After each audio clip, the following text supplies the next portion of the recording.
Welcome to the MPG Podcast, where your host John Graybeal talks racing, driving, training, and cars with Team Stradale driver Jordan Missig.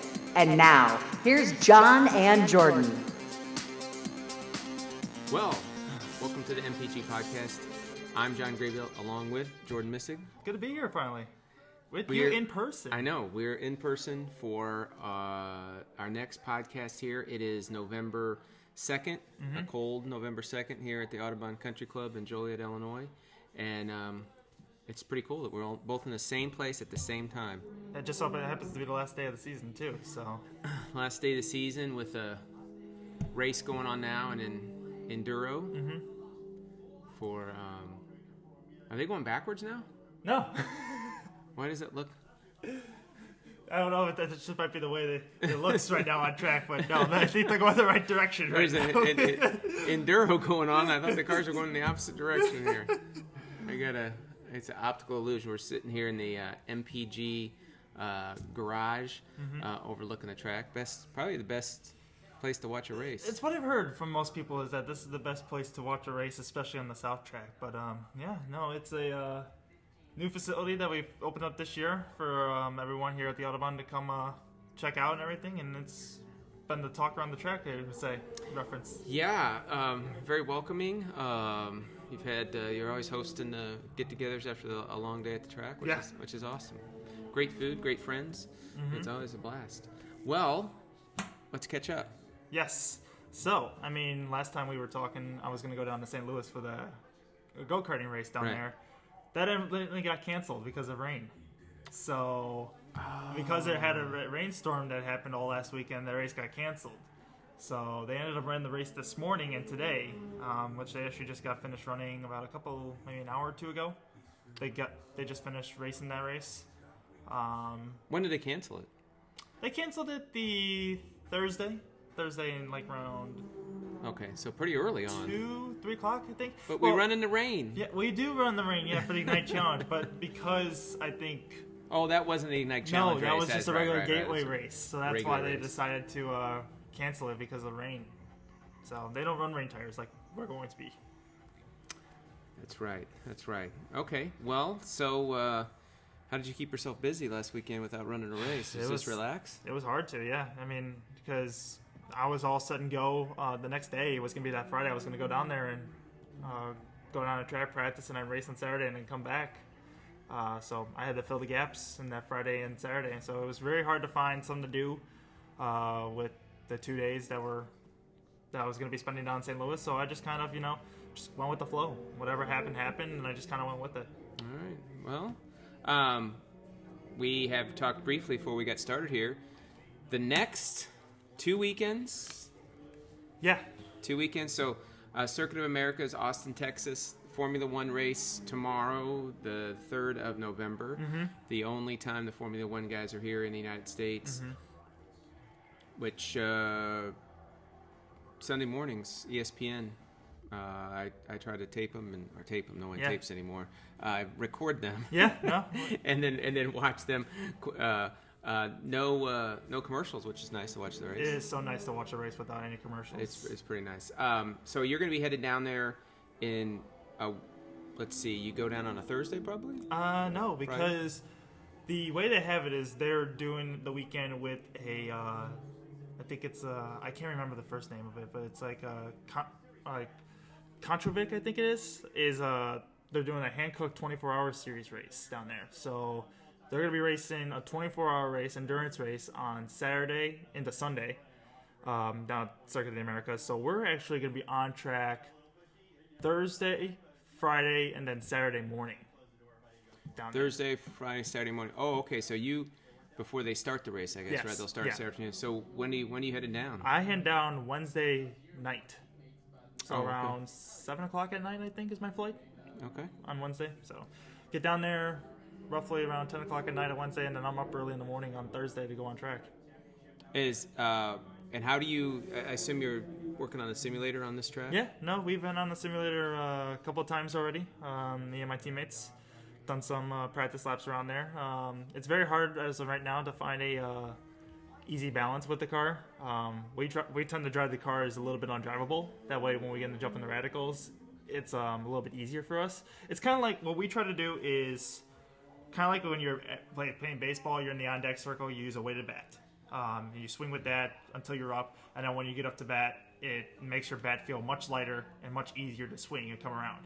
So we try to drive the cars very unstable, very oversteery, on edge, we should say. So then we try to push it as hard as we can. So then when we jump in the radicals, we're very confident with the car, and then we see how much easier it is to drive the car when we're actually there. And it tends to work out that when you go there in real life versus the simulator, it's much easier to drive in real life than it is on the sim. Interesting. I did not know that. It was a very good training idea. So I can equate that to a lot of things. Mm-hmm. Making it really, really hard in practice, so when you actually get to the race, mm-hmm. It's a little bit easier on yourself. Yeah. It's probably the same thing when you're flying a plane, too. They try to throw you through all these optical illusions and everything to kind of throw you off. So when that situation does happen in real life and you're in that situation, you know how to act to it and how do I say, do everything the right way, and it comes easier than when you just throw it around you on the spot. Yeah, that's... I remember years ago when I was a young martial artist that the ninjas used to train. They would put rocks in their pockets, and then they would try to climb up a wall, and as soon as they could climb up the wall, they put more rocks in their pockets, and they climb up the wall. So eventually, when they took all their rocks out of their pockets, they could climb up the wall. Yeah. I guess that's something like if you pick up a baby cow every day, you should be able to pick it up for the rest of its life, right? Yeah, is what they say. So, wow, that's very interesting. Making an unstable car to practice so that when you get... That's very interesting. I have to think about that. Wow. And so on this one, is this track on iRacing? Yeah, is that yeah. Every track that we did this year has been on iRacing. VIR, Barber, Road America, Sonoma, and Dakota have been on iRacing. The only track that has not been on iRacing has been Portland International Raceway. That's right. I knew there was one. I think that track might get on iRacing here in the near future. Who knows? Depends if iRacing as the company itself would want to put that on iRacing, but hopefully it will be on there in the near future because Portland's a fun track to learn and fun track to drive.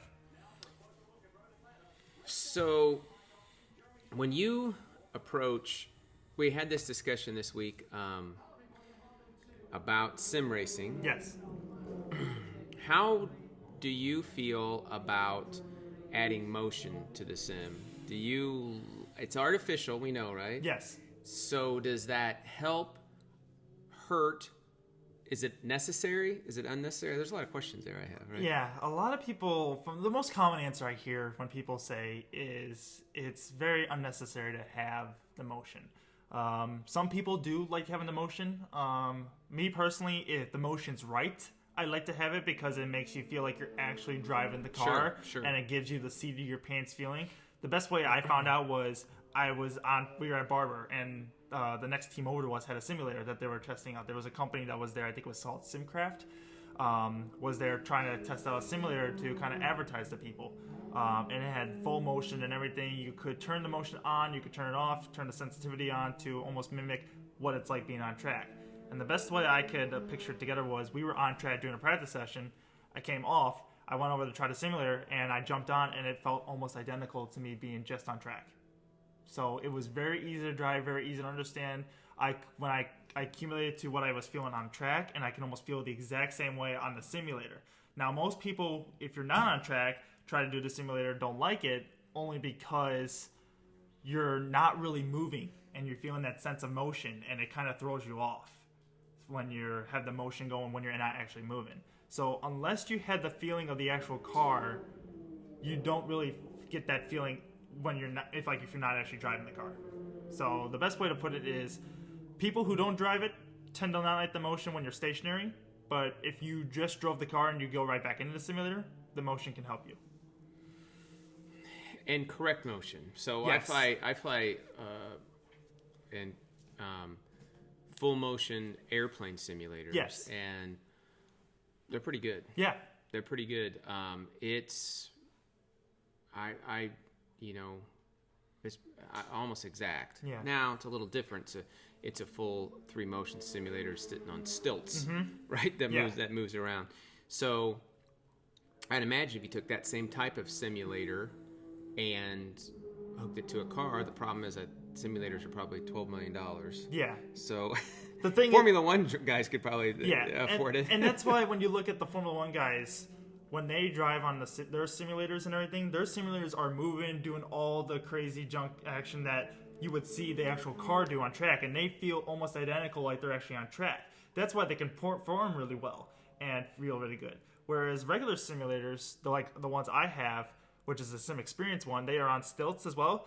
All you're doing is feeling like the bumps in the road. Like if you go off track or like in the grass, the seat's rumbling around, that can give you a headache, and that can really throw you off your game because you're not actually feeling what the car is doing. All you feel like is the bumps in motion and what's going on through the like you can only feel it through your hands.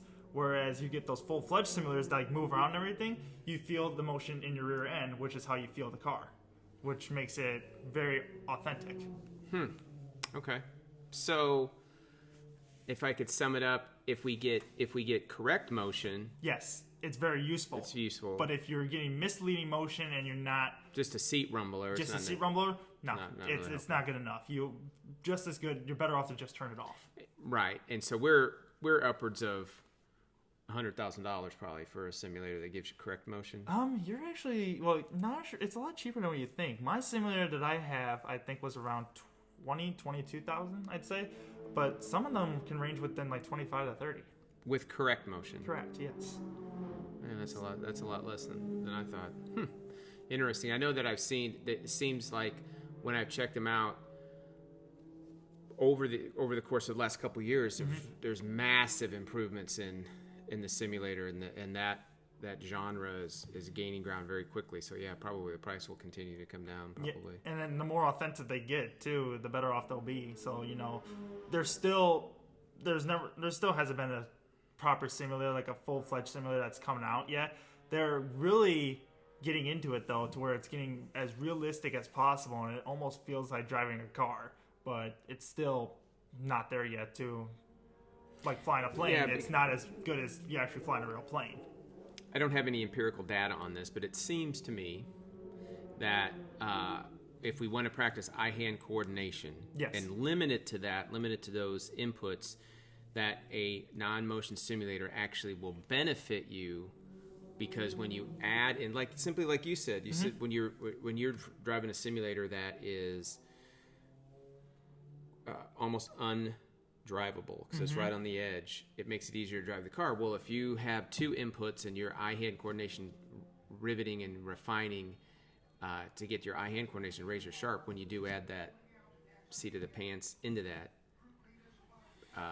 I think it helps. I mean, that's just me thinking. I have no empirical data. Now, there's another thing that I've also heard from other people is that when you drive on the simulator and versus actual on-track experience, the simulator messes with your eyes. And what I mean by that is it messes with your depth perception on how you see a corner, how do you approach a corner. It looks, on a simulator, it looks a lot farther than what it actually is compared to you. So you're thinking it's a little bit further, and you thinking turn later when really the corner's already past you by the time you start turning. So the simulator can really mess with your depth perception when you first jump into it, compared to where you see on the actual tracks. So that's another thing that I've heard people complain about when it comes to simulators, is messing with depth perception and how your eye see the field of view in front of you. Interesting. So we have you done much VR type simulator? I've done a little bit. The problem is that I've had with VR is I have a very hard time, I don't know if it's my eyes or the VR headsets that I tried, but very hard time focusing on like getting the actual like picture crystal clear. It's been very hard for me to see an actual crystal clear picture. I mean, the VR headset, don't get me wrong, it's cool as can be, and it gives you the full like in the car experience. Like you could see everything around you and you feel like you're actually in the car, but it's not as clear of a picture than I thought it would be. Right. So the resolution is, we have a resident VR expert in the house. Hey, Mitchell. Come here for a second. Mitchell Gravio, everybody. Come join us on the podcast. Stand right here. So, Mitchell Graybill, say hello to the viewers. Hello. So, how do you find... So, the VR headset, which is what you wear, iRacing, how do you find... Do you know what resolution the VR headset is in? Probably 420.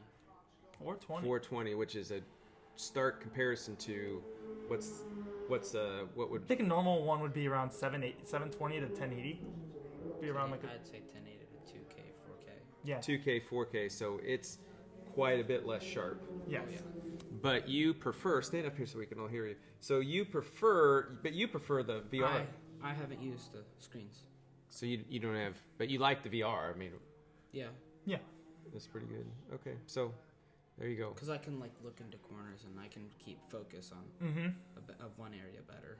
What's the latest on increasing the...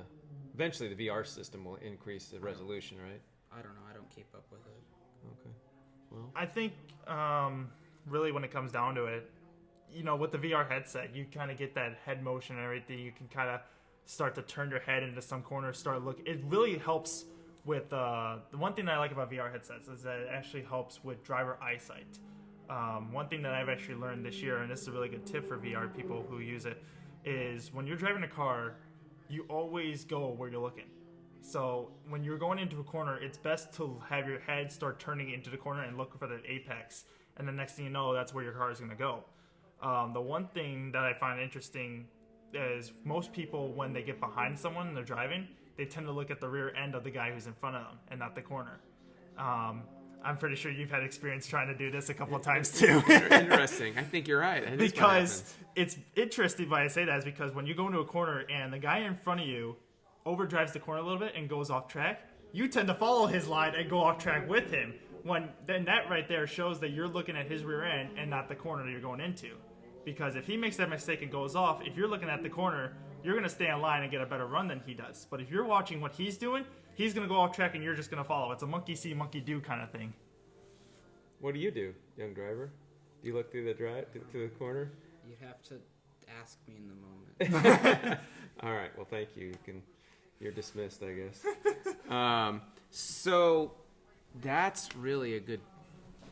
I got to think about what I'm doing. That's why when people say they're driving, you almost need to look through the guy who's in front of you.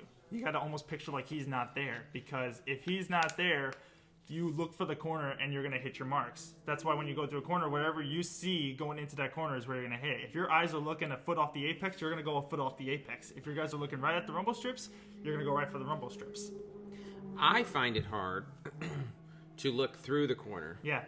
So I hit my apex and I go, okay, all my coaches, look where you're going to track out. Look there, look there, look there. And I really tried to do that. And I go, no, I'm going to run off the road. I need to know where I am now. Yeah.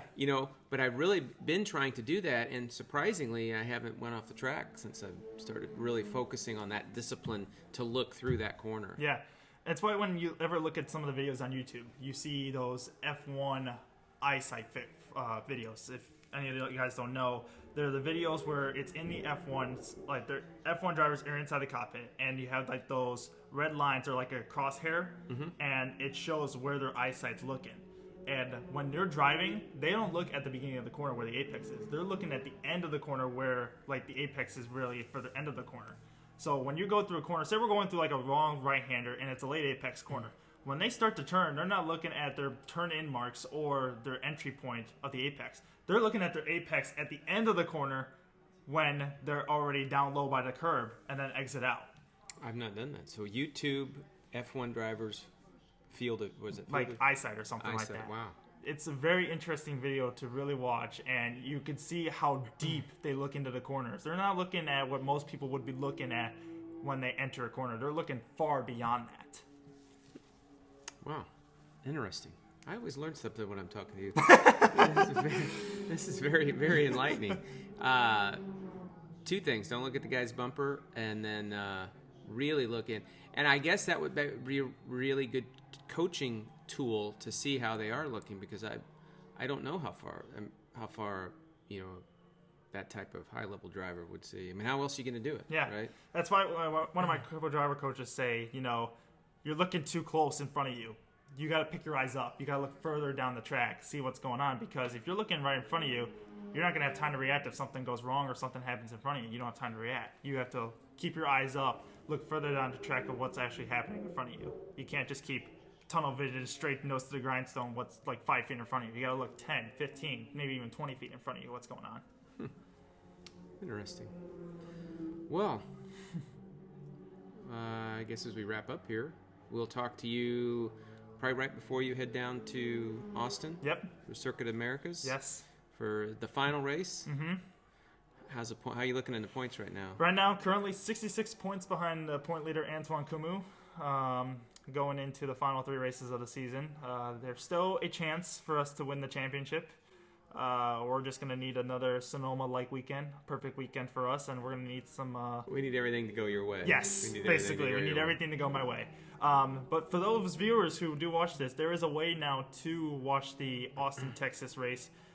Just this last week or 2 weeks ago, we've been informed that courtesy of the Hankook event that's going to be going on, the 24-hour race that's going to be going on throughout the weekend, we are now been given the opportunity to have our races live streamed over the internet for the last race of the season. Then this will be the first time the Radical Cup Series will ever have their races live streamed. Wow. On the internet. So people will be able to watch those races live streamed via computer or TV if you can hook it up to your TV. So we'll be able to watch the races televised almost. And I'm sure to find that link, you'll post it on your Facebook page, yep, probably? Be posted on Facebook page. It's been shared already through the Radical Facebook page. Been shared through Team Stradale Racing if you haven't seen already. It's going to be shared through my personal Facebook page as well as Jordan Mystic Racing will be posting it as well through the Facebook link. So if you guys want to watch the live stream, the link will be on any of those Facebook platforms and everything from there. All right, Jordan. Thanks for together. Thanks. Yes, all right. for the first time. All right. Well, thanks, everybody. We'll see you next time. Thank you.